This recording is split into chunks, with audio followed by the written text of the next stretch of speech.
A friendly desert community where the sun is hot, the moon is beautiful, and mysterious lights pass overhead while we all pretend to sleep. Welcome to Night Vale.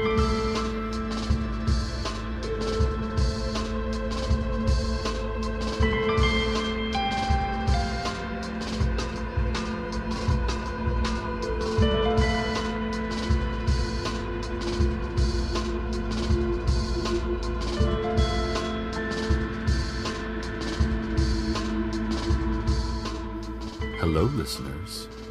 To start things off, I've been asked to read this brief notice. The City Council announces the opening of a new dog park at the corner of Earl and Somerset near the Ralphs. They would like to remind everyone that dogs are not allowed in the dog park. People are not allowed in the dog park. It is possible you will see hooded figures in the dog park. Do not approach them. Do not approach the dog park. The fence is electrified and highly dangerous.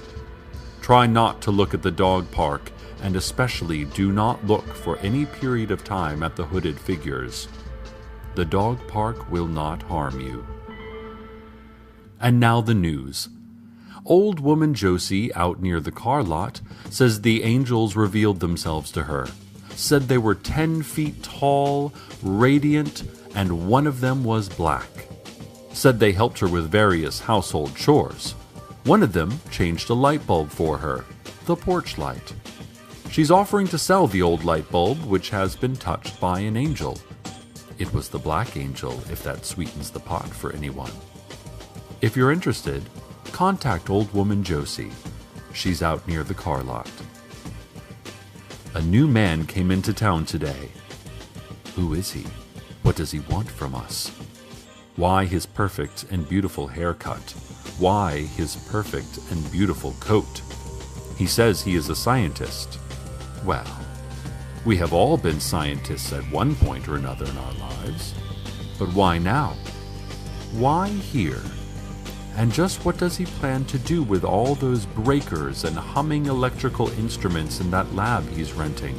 The one next to Big Rico's Pizza. No one does a slice like Big Rico. No one. Just a reminder to all the parents out there. Let's talk about safety when taking your children out to play in the scrublands and the sand wastes. You need to give them plenty of water. Make sure there's a shade tree in the area, and keep an eye on the helicopter colors. Are the unmarked helicopters circling the area black? Probably world government. Not a good area for play that day. Are they blue? That's the sheriff's secret police. They'll keep a good eye on your kids and hardly ever take one. Are they painted with complex murals depicting birds of prey diving? No one knows what those helicopters are or what they want. Do not play in the area. Return to your home and lock the doors until a sheriff's secret policeman leaves a carnation on your porch to indicate that the danger has passed. Cover your ears to blot out the screams. Also, remember, Gatorade is basically soda, so give your kids plain old water and maybe some orange slices when they play.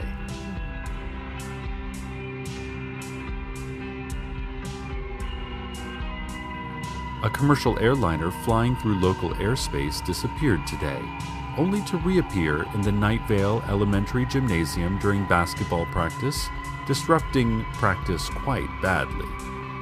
The jet roared through the small gym for only a fraction of a second, and before it could strike any players or structure, it vanished again. This time, apparently, for good. There is no word yet on if or how this will affect Night Vale Mountain Lions' game schedule, and also if this could perhaps be the work of their bitter rivals, the Desert Bluffs Cacti. Desert Bluffs is always trying to show us up through fancier uniforms, better pre-game snacks, and possibly by transporting a commercial jet into our gymnasium, delaying practice for several minutes at least. For shame, Desert Bluffs. For shame. That new scientist, we now know is named Carlos, called a town meeting. He has a square jaw and teeth like a military cemetery. His hair is perfect, and we all hate and despair and love that perfect hair in equal measure. Old woman Josie brought corn muffins, which were decent, but lacked salt. She said the angels had taken her salt for a godly mission, and she hadn't yet gotten around to buying more. Carlos told us that we are, by far, the most scientifically interesting community in the U.S., and he had come to study just what is going on around here. He grinned, and everything about him was perfect, and I fell in love instantly.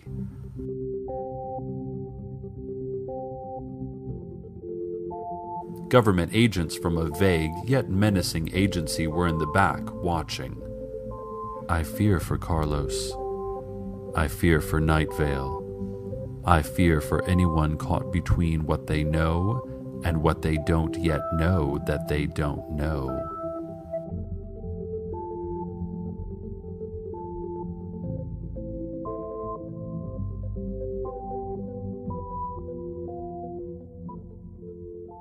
We received a press release this morning. The Night Vale Business Association is proud to announce the opening of the brand new Night Vale Harbour and Waterfront Recreation Area.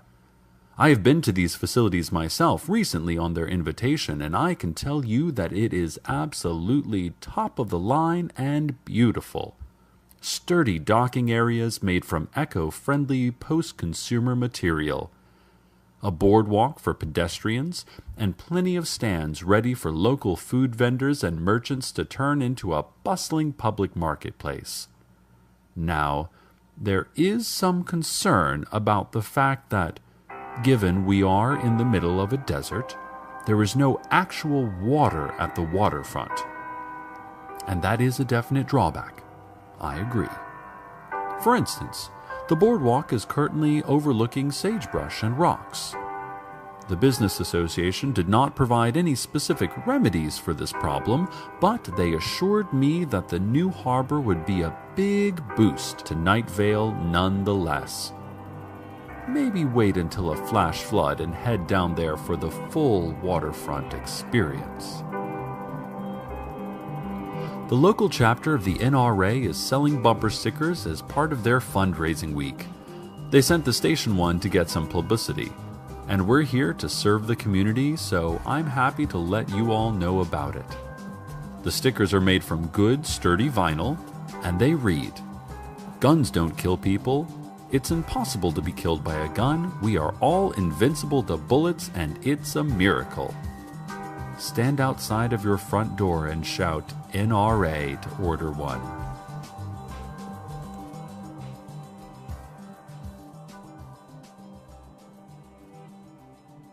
Carlos and his team of scientists warned that one of the houses in the new development of Desert Creek, out back of the elementary school, doesn't actually exist. "It seems like it exists," explained Carlos and his perfect hair, "like it's just right there when you look at it.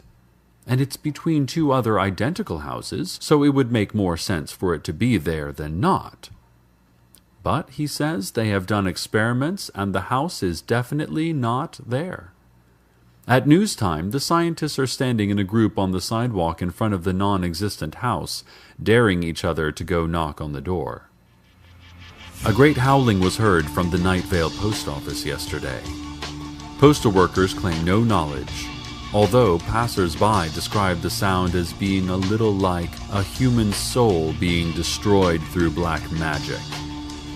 The Indian tracker, now, I don't know if you've seen this guy around. He's the one that appears to be of maybe Slavic origin, yet wears an Indian headdress out of some racist cartoon and claims to be able to read tracks on asphalt. He appeared on the scene and swore that he would discover the truth. No one responded because it's really hard to take him seriously in that headdress of his.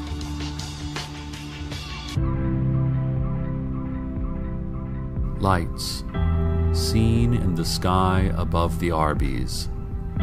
not the glowing sign of Arbys. Something higher and beyond that. We know the difference. We've caught on to their game. We understand the lights above Arbys' game. Invaders from another world. Ladies and gentlemen, the future is here, and it's about 100 feet above the Arbys.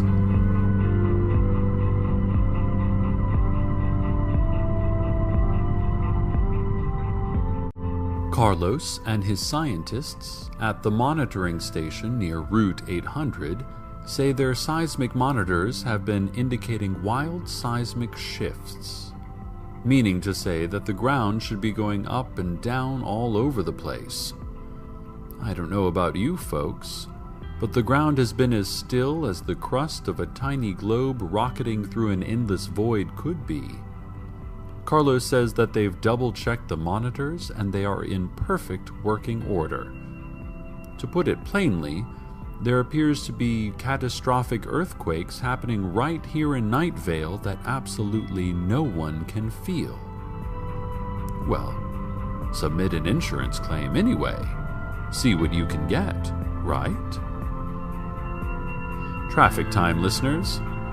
Now, police are issuing warnings about ghost cars out on the highways. Those cars only visible in the distance, reaching unimaginable speeds, leaving destinations unknown for destinations more unknown.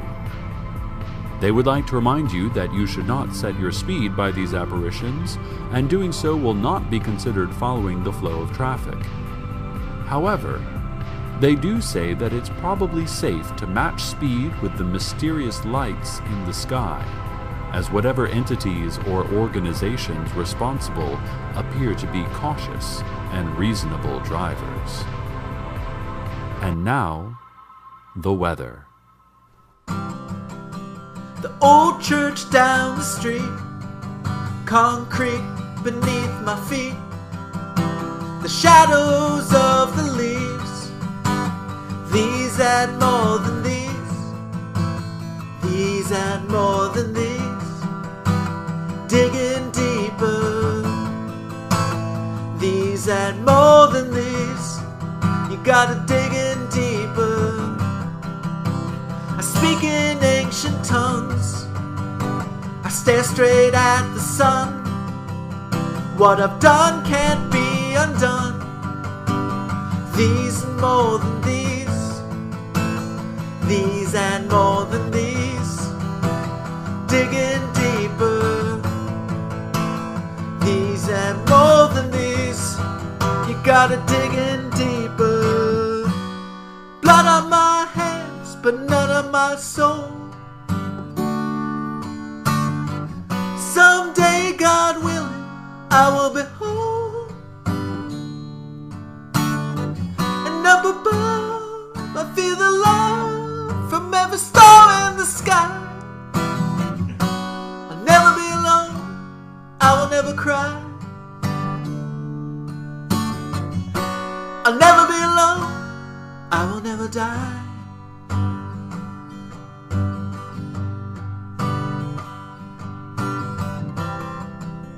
I hear them speaking still.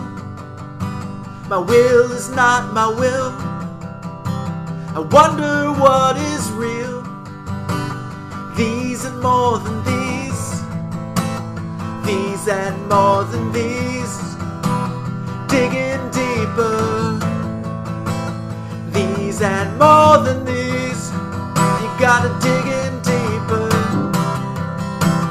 These and more than these, digging deeper. These and more than these, you gotta dig in deeper. And these, and these, and these, and these, and these, and these.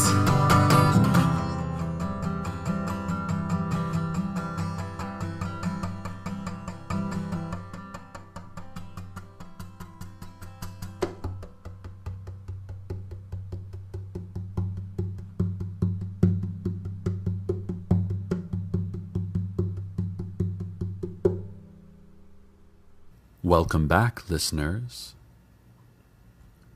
The sun didn't set at the correct time today, Carlos and his team of scientists report. They are quite certain about it. They checked multiple clocks, and the sun definitely set 10 minutes later than it was supposed to. I asked them if they had any explanations, but they did not offer anything concrete. Mostly they sat in a circle around a desk clock, staring at it, murmuring and cooing. Still, we must be grateful to have the sun at all. It's easy to forget in this hot desert climate, but things would actually be slightly harder for us without the sun.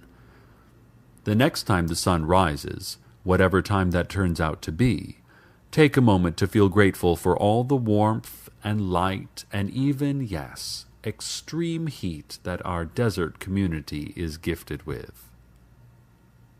The City Council would like to remind you about the tiered heavens and the hierarchy of angels. The reminder is that you should not know anything about this. The structure of heaven and the angelic organizational chart are privileged information, known only to the City Council members on a need-to-know basis.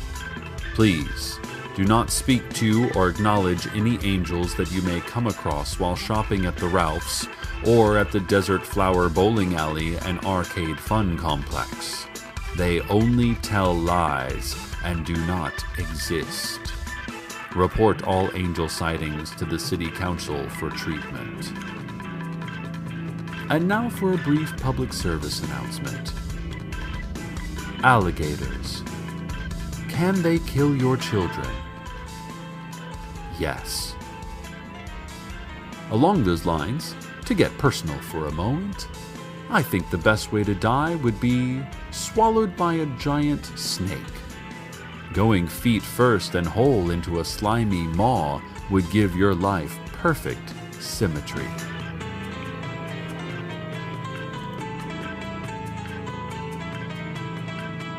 Speaking of the Desert Flower Bowling Alley and Arcade Fun Complex, its owner, Teddy Williams, reports that he has found the entrance to a vast underground city in the pen retrieval area of Lane 5.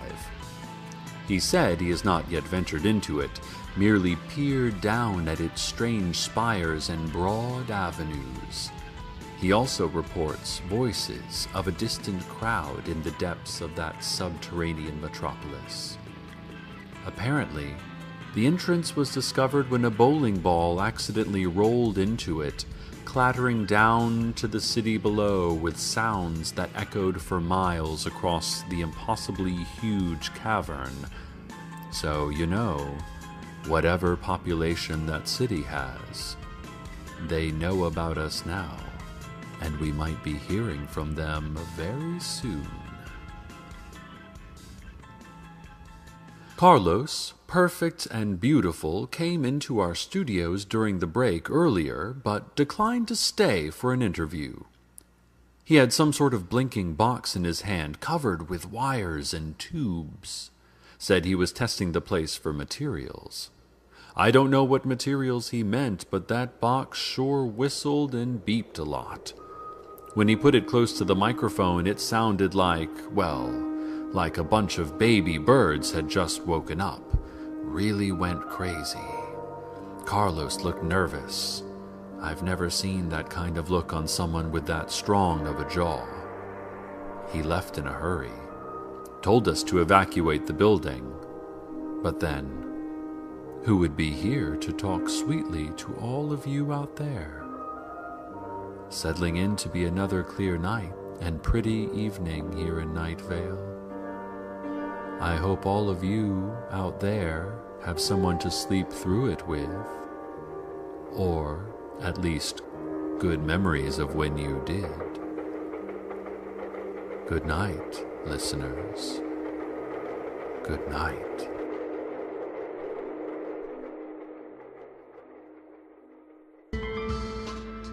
Welcome to Night Vale is a production of Commonplace Books. It is written by Joseph Fink and Jeffrey Craner, and produced by Joseph Fink. The voice of Night Vale is Cecil Baldwin. Original music by Disparition. All of it can be downloaded for free at disparition.info. This episode's weather was These and More Than These, also by Joseph. Check out commonplacebooks.com for more information on this show, as well as our books on the unused story ideas of H.P. Lovecraft and what it means to be a grown-up. Today's proverb, look to the north. Keep looking. There's nothing coming from the south.